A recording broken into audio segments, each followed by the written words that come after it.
നമസ്കാരം. എല്ലാ പ്രേക്ഷകർക്കും ജനമനസ്സിനൊപ്പം എന്ന പ്രോഗ്രാമിലേക്ക് സ്വാഗതം. ഇന്ന് പുരുഷന്മാരോടൊപ്പം തന്നെ വനിതകൾക്കും സംവരണമുള്ള ഒരു കാലഘട്ടമാണ്. വനിതാ സംവരണം വിവിധ വാർഡുകളിൽ, പഞ്ചായത്തുകളിൽ, നഗരസഭയിൽ എല്ലാം തന്നെ പുരുഷന്മാരുടെ ഒപ്പം തന്നെ തുല്യത സ്ത്രീകൾക്കുമുണ്ടെന്ന് തെളിയിക്കുന്ന രീതിയിൽ അവരുടെ പ്രവർത്തനങ്ങളും ആ രീതിയിൽ തന്നെ മികവുറ്റ രീതിയിലാണ് അവരുടെ വനിതകളുടെ പ്രവർത്തനങ്ങളും. ഇപ്പം അടുക്കളയിൽ നിന്ന് അരങ്ങത്തേക്ക് എന്ന് പറയുന്ന പോലെ എല്ലാ മേഖലകളിലും സ്ത്രീകളുടെ ഒരു കൈയുണ്ട്. അപ്പം ഇന്ന് നമ്മളോടൊപ്പം ജനമനസ്സിനൊപ്പം പ്രോഗ്രാമിൽ എത്തിയിരിക്കുന്നതും ഒരു വനിതയാണ്, ഒരു വീട്ടമ്മ, അതിലുപരി ആയിട്ട് ഒരു നർത്തകി. ഇപ്പോഴും തൻ്റെ പ്രായം ഒന്നിനും ഒരു തടസ്സമല്ല എന്ന് തെളിയിച്ച് നൃത്തത്തിലും പ്രാവീണ്യം തെളിയിച്ച് ഇപ്പോഴും നൃത്തം അഭ്യസിച്ചുകൊണ്ടിരിക്കുന്നു.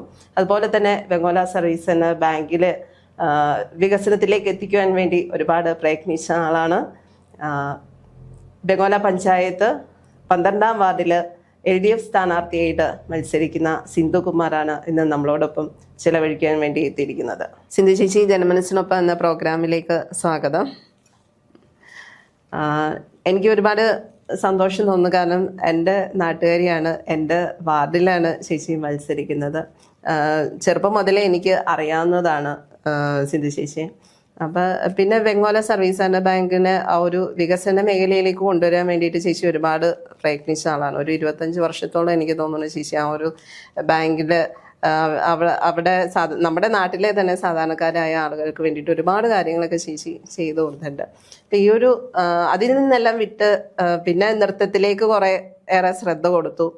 അതും കഴിഞ്ഞപ്പോൾ ജനങ്ങൾക്കിടയിലേക്ക് കൂടുതൽ അടുത്ത് ഇടപെടാൻ വേണ്ടിയിട്ടുള്ള ഒരു അവസരമാണ് ചേച്ചിക്ക് ലഭിച്ചിരിക്കുന്നത്. ഈ ഒരു മത്സര രംഗത്ത് ഇറങ്ങിയതിനെ കുറിച്ചൊന്ന് പറയാമോ? എൻ്റെ കുടുംബ പശ്ചാത്തലം നോക്കിയാൽ അപ്പൂപ്പൻ ഇക്കോ കൊല്ലമാവടി, അദ്ദേഹം മുതൽ എൻ്റെ അച്ഛൻ ഈ കുമാരൻ, അദ്ദേഹം അങ്ങനെ ഉൾപ്പെടെ എൻ്റെ വീട്ടിലുള്ള എല്ലാ പേരും കുടുംബം ഇടതുപക്ഷ ചിന്താഗതിയോടുകൂടിയാണ് ജീവിച്ചിരുന്നത്. അപ്പോൾ അത് ചെറുപ്പം മുതലേ നമ്മൾ കണ്ട് വളർന്ന് ആ ഒരു ചിന്താഗതി നമ്മൾക്ക് സമൂഹത്തിൽ എന്തൊക്കെ ചെയ്യണം എന്നുള്ള കാര്യങ്ങളൊക്കെ അച്ഛൻ ചെയ്ത് കാണിച്ചു തന്നിട്ടുണ്ട്. 5 വർഷം പഞ്ചായത്ത് മെമ്പറായിട്ടിരിക്കാനുള്ള ഒരു സാഹചര്യത്തിൽ പലരും വന്ന് വീട്ടിൽ വരികയും അവരുടെ പ്രശ്നങ്ങളെല്ലാം പരിഹരിക്കുകയും ചെയ്ത് അവർക്ക് ഒത്തിരി സഹായങ്ങൾ ചെയ്തു കൊടുത്ത് ഞങ്ങൾ ചെറുപ്പം മുതലേ കണ്ടു വളർന്നിരിക്കുന്നതാണ്. അപ്പോൾ ജോലി ചെയ്തത് വെങ്ങോല സർവീസ് സഹകരണ ബാങ്കിൽ ഞാൻ 25 വർഷത്തെ സേവനത്തിന് ശേഷം വിരമിച്ച ആളാണ്. 4 വർഷം സെക്രട്ടറി ആയിട്ടിരുന്നു. ആ സമയങ്ങളിലെല്ലാം നമ്മൾ സാധാരണ ജനങ്ങളുമായിട്ട് ഒത്തിരി ഇടപഴകാനുള്ളൊരു സാഹചര്യം ഉണ്ടായി. അവരുടെ ബുദ്ധിമുട്ടുകളും കഷ്ടപ്പാടുകളും എല്ലാം കാണുകയും അവരിൽ ഒരാളായിട്ട് അവർക്ക് എന്ത് സഹായം ചോദിച്ചാലും അത് ചെയ്തു കൊടുക്കാനുള്ളൊരു മനസ്സും നമ്മൾക്കുണ്ടായിരുന്നു. അപ്പോൾ ആ സാഹചര്യത്തിൽ ജനപിന്തുണ നമ്മൾക്ക് ആ സമയത്ത് കിട്ടിയതുകൊണ്ട് നമ്മൾക്ക് നല്ല രീതിയിൽ ബാങ്കിൻ്റെ ഉയർച്ചയ്ക്ക് വേണ്ടി പ്രവർത്തിക്കാൻ എനിക്ക് സാധിച്ചിട്ടുണ്ട്. ആ ജനപിന്തുണയാണ് നമുക്ക് എല്ലായ്പ്പോഴും ആവശ്യമെന്ന് എനിക്ക് തോന്നിയിട്ടുണ്ട്. ആ സാഹചര്യം നമ്മളെ വിലയിരുത്തി ഈ ജനങ്ങളുടെ ഒരു അഭിപ്രായം മാനിച്ച് പൊതുജനങ്ങളുടെ സേവനം ചെയ്യണമെന്നുള്ള മനസ്സിലുള്ള ഒരു അതിനോട് എനിക്ക് യോജിച്ച് നിൽക്കേണ്ട സാഹചര്യത്തിലാണ് നമ്മൾ ഈ മത്സര രംഗത്തിലേക്ക് വരാനുള്ള സാഹചര്യം ഉണ്ടായത്. ഇപ്പം നമ്മുടെ നാടെന്ന് തന്നെ പറയാം, എൻ്റെ കൂടി വാർഡാണല്ലോ. അപ്പം നമ്മുടെ നാട്ടിൽ ഇനി ഒട്ടേറെ പോരായ്മകളുണ്ട്. അപ്പം അതിൽ ഇങ്ങനെ വികസനങ്ങളെല്ലാം കൊണ്ടുവരണം, അല്ലെങ്കിൽ അതിൻ്റെ പോരായ്മകൾ പരിഹരിക്കണം എന്നൊക്കെ ആഗ്രഹം ഉണ്ടാവുമല്ലോ ചേച്ചിക്ക്. അതെന്തൊക്കെയാണെന്നൊന്ന് പറയാമോ? മനസ്സിൽ ഒത്തിരി ആഗ്രഹങ്ങളുണ്ട്. ഒത്തിരി സാമൂഹിക സേവനം ചെയ്യണം എന്ന ഒരു ആശയമാണ് എനിക്ക് എപ്പോഴും ഉള്ളത്. പല സാഹചര്യങ്ങളിലും ഇപ്പോൾ നമ്മൾ ഈ ഇലക്ഷനോടനുബന്ധിച്ച് നമ്മൾ ഓരോ വീടുകൾ കയറുമ്പോഴും നമ്മൾ ഓരോരുത്തരുടെ കഷ്ടപ്പാടും ബുദ്ധിമുട്ടും പിന്നെ വയസ്സായ വയോജനങ്ങളുടെ ആ ഒരു കിടന്ന കിടപ്പ്, അല്ലെങ്കിൽ ആ കിടക്കുന്ന ഒരാളെ നോക്കിയിരിക്കാൻ ഒരാൾ, അതുപോലെ പല കാര്യങ്ങളും നമ്മൾ കണ്ടപ്പോൾ ഒത്തിരി വിഷമങ്ങൾ തോന്നിയിട്ടുണ്ട്. സാധാരണ ജനങ്ങളിലേക്ക് തന്നെ ഇറങ്ങിച്ചെന്ന് പ്രവർത്തിക്കണം, അത് മാത്രമാണ് എൻ്റെ ഒരു ആഗ്രഹമുള്ളത്.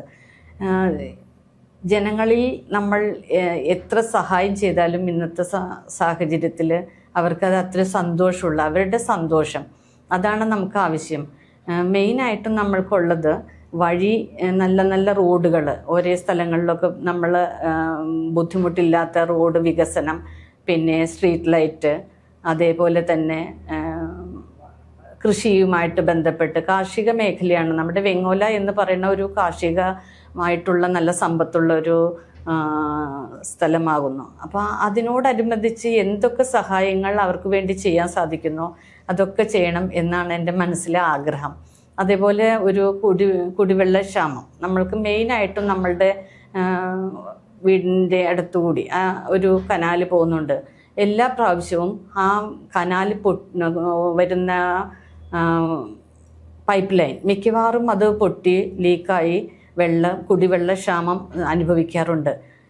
എത്രയും പെട്ടെന്ന് അത് പരിഹരിക്കണം എന്നൊരു വലിയൊരു ആഗ്രഹമാണ് എന്നിലുള്ളത്. എനിക്ക് ഇങ്ങനെ ഒരു സാഹചര്യത്തിൽ നമ്മൾ വന്നാൽ ആദ്യം ചെയ്യുക ആ ഒരു കാര്യമായിരിക്കും. എന്ന് വെച്ചാൽ നമ്മൾക്ക് അത്യന്താപേക്ഷിതമായ വെള്ളം, അത് നമ്മൾക്ക് കുടിവെള്ളം ക്ഷാമം എന്ന് പറയുന്നത് ഒരു ഗുരുതരമായ ഒരു കാര്യമാവുന്നു. അപ്പോൾ അത് തന്നെയാണ് ആദ്യത്തെ ലക്ഷ്യം. ഇത് കൂടാതെ തന്നെ ഈ പല രോഗികളായ വയോജനങ്ങളെ കാണുമ്പം മനസ്സിന് ഒത്തിരി ബുദ്ധിമുട്ട് തോന്നുന്നുണ്ട്. അപ്പോൾ അതിലെന്താണെന്ന് വെച്ചാൽ അവർക്ക് വേണ്ടിയിട്ട് ഒരു പകൽ വീട് എന്നൊരു സ്വപ്നം എനിക്ക് അങ്ങനെ തോന്നുകയാണ്. ആ ഒരു പ്രവർത്തനം ചെയ്യണം എന്നുള്ള അതിയായ ആഗ്രഹമുണ്ട്. പല സ്ഥലങ്ങളിലും നമ്മൾ കണ്ടിട്ടുണ്ട് പകൽ വീടുകളൊക്കെ തുടങ്ങി വെച്ചാലും അതിൻ്റെ പ്രവർത്തനം നല്ല രീതിയിൽ കൊണ്ടുപോകാൻ പറ്റാത്ത സാഹചര്യങ്ങളും പല സ്ഥലങ്ങളിലും കണ്ടിട്ടുണ്ട്. അതല്ല, നമ്മൾ തുടങ്ങിക്കഴിഞ്ഞാൽ അത് തുടർന്നും നടത്തിക്കൊണ്ടു പോകാനുള്ള ഒരു സാഹചര്യം നമ്മൾ കണ്ടുപിടിച്ച് അങ്ങനെ ഒരു പകൽ വീട് എന്നൊരു സ്വപ്നം, അതാണ് മറ്റൊരു ആഗ്രഹം. അതും നമുക്ക് സാധിക്കാനായിട്ട് പറ്റും എന്നാണ് ഞാൻ വിചാരിക്കുന്നത്. അല്ലപ്ര ഗവൺമെൻറ് UP സ്കൂളിലെ ഒരു അധ്യാപികയായിരുന്നു എൻ്റെ അമ്മ OK മാധവി. അപ്പോൾ ഞാൻ 1ാം ക്ലാസ് മുതൽ 7ാം ക്ലാസ് വരെ ആ സ്കൂളിലാണ് പഠിച്ചിരുന്നത്. അപ്പോൾ ആ സ്കൂളിൻ്റെ ഒരു സമഗ്ര വികസനം അതും എൻ്റെ ഒരു ആഗ്രഹമാകുന്നു. അപ്പോൾ അതിലും നമ്മൾ ആ പ്രവർത്തനം എത്രയും നല്ല രീതിയിൽ ആ സ്കൂളിൻ്റെ പുരോഗതിക്ക് വേണ്ടിയുള്ള പ്രവർത്തനം ചെയ്യണം എന്നുള്ള ആഗ്രഹവും എനിക്കുണ്ട്. ഇപ്പം ചേച്ചി ഒട്ടേറെ കാര്യങ്ങൾ പറഞ്ഞു. അതിൽ പകൽ വീട് ചേച്ചിയുടെ വലിയൊരു സ്വപ്നമായിട്ട് എടുത്തു പറഞ്ഞൊരു കാര്യമാണ്. അങ്ങനെ ഒരു ആശയം തോന്നാൻ എന്താണ് കാരണം? വോട്ട് തേടി ഓരോ വീടുകളും കയറി ഇറങ്ങിയപ്പോഴും പല മക്കളും വിദേശത്തും ഒറ്റപ്പെട്ടുള്ളൊരു ജീവിതം സാഹചര്യത്തിലാണ് അവർ എന്നും എനിക്ക് മനസ്സിലായി. അതിനെ തുടർന്ന് നമുക്ക് എന്ത് ചെയ്യാൻ സാധിക്കും എന്ന് പല പ്രാവശ്യം ആഗ്രഹിച്ചു. അപ്പോഴാണ് തോന്നിയത് ഒരു പകൽ വീട്, അവരുടെ മാനസികോല്ലാസത്തിനായിട്ടും അവർ പരസ്പരം ഫ്രണ്ട്സായിട്ട് കുറേ പേരോട് നിൽക്കുമ്പോൾ ഷെയർ ചെയ്യാനും അങ്ങനെ തോന്നുന്നു. മാനസികമായിട്ടുള്ള ഒരു ബുദ്ധിമുട്ടിൽ നിന്നും അവർക്ക് എത്രയും മോചനം കിട്ടുന്നതിന് വേണ്ടിയിട്ടാണ് ഞാൻ ഇങ്ങനെ ഒന്ന് മനസ്സിൽ കരുതിയത്. അവർ ഒറ്റപ്പെട്ടൊരു ജീവിതമാണ് പല വീടുകളിലും. കുട്ടികളെല്ലാവരും വിദേശത്താണ്. ആ സാഹചര്യം നമ്മൾ ഒഴിവാക്കേണ്ടത് ആരും ശ്രദ്ധിക്കപ്പെടാതെ പോകുന്നൊരു കാര്യമായിട്ടാണ് എനിക്ക് തോന്നിയത്. അതുകൊണ്ട് അത് നല്ലൊരു പദ്ധതിയായി തന്നെ, ഒരു സ്വപ്ന പദ്ധതിയായി തന്നെയാണ് ഞാൻ കരുതുന്നത്. അവരെപ്പോഴും വയസ്സാകുമ്പോൾ മക്കൾ അടുത്തില്ലാത്തവർ എത്രയും നല്ല സന്തോഷത്തോടു കൂടി തന്നെ എപ്പോഴും ഇരിക്കണം എന്നൊരാഗ്രഹം, അതാണ് എന്നെ പദ്ധതി ചെയ്യണം എന്ന് മനസ്സിലേക്ക് തോന്നിയത്. കൂടാതെ അല്ലപ്ര യാക്കോബായ പള്ളി, വാലാക്കര ദേവീക്ഷേത്രം, നക്കിളിക്കാട്ടുകാവ് ദേവീക്ഷേത്രം, പിന്നെ ആതുര രംഗത്ത് പ്രവർത്തിച്ചു വരുന്ന കൊയിനോണിയ 2 അംഗൻവാടികൾ എന്നിവ ഉൾപ്പെടുന്നതാണ് എൻ്റെ വാർഡ്.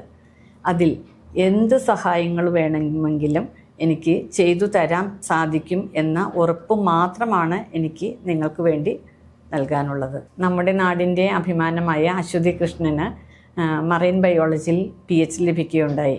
അതിൻ്റെ ഒരു ഭാഗമാകാനും എനിക്ക് സാധിച്ചു. അതിൽ നല്ല അഭിമാനമുണ്ട് എനിക്ക്. വെങ്ങോല പഞ്ചായത്തിൽ 12ാം വാർഡ് വാലാക്കരയിൽ ചുറ്റിക അരിവാൾ നക്ഷത്രം ചിഹ്നത്തിൽ മത്സരിക്കുന്ന LDF സ്ഥാനാർത്ഥിയായ എനിക്ക് നിങ്ങളുടെ ഓരോരുത്തരുടെയും വിലപ്പെട്ട വോട്ട് തന്ന് എന്നെ വിജയിപ്പിക്കണം എന്ന് ഞാൻ അഭ്യർത്ഥിക്കുന്നു. നിങ്ങളുടെ ഏതൊരു കാര്യത്തിലും നിങ്ങളുടെ കൂടെ, നിങ്ങളിലൊരാളായി ഞാൻ എപ്പോഴും കൂടെ ഉണ്ടാവും എന്ന ഒരു ഉറപ്പ് ഞാൻ നൽകുന്നു നിങ്ങൾക്ക്. വെങ്ങോല പഞ്ചായത്ത് 12ാം വാർഡിൽ LDF സ്ഥാനാർത്ഥിയായി മത്സരിക്കുന്ന സിന്ധു ചേച്ചിയാണ് നമ്മളോടൊപ്പം ഇത്രയും നേരം ജനമനസ്സിനൊപ്പം എന്ന പരിപാടിയിൽ ഉണ്ടായിരുന്നത്. പൊതുപ്രവർത്തന രംഗത്ത് അതുപോലെ തന്നെ നൃത്തത്തിലുമെല്ലാം പ്രാവീണ്യം തെളിയിച്ച ചേച്ചിക്ക് ഈ ഒരു മത്സര രംഗത്തും വിജയിക്കാൻ വേണ്ടിയിട്ട് സാധിക്കട്ടെ എന്ന് ആത്മാർത്ഥമായിട്ട് ആശംസിക്കുന്നു. നമ്മുടെ ഈ ഒരു പ്രോഗ്രാമിൽ പങ്കെടുക്കുവാൻ എത്തിയതിലും വളരെയധികം സന്തോഷം. നന്ദി.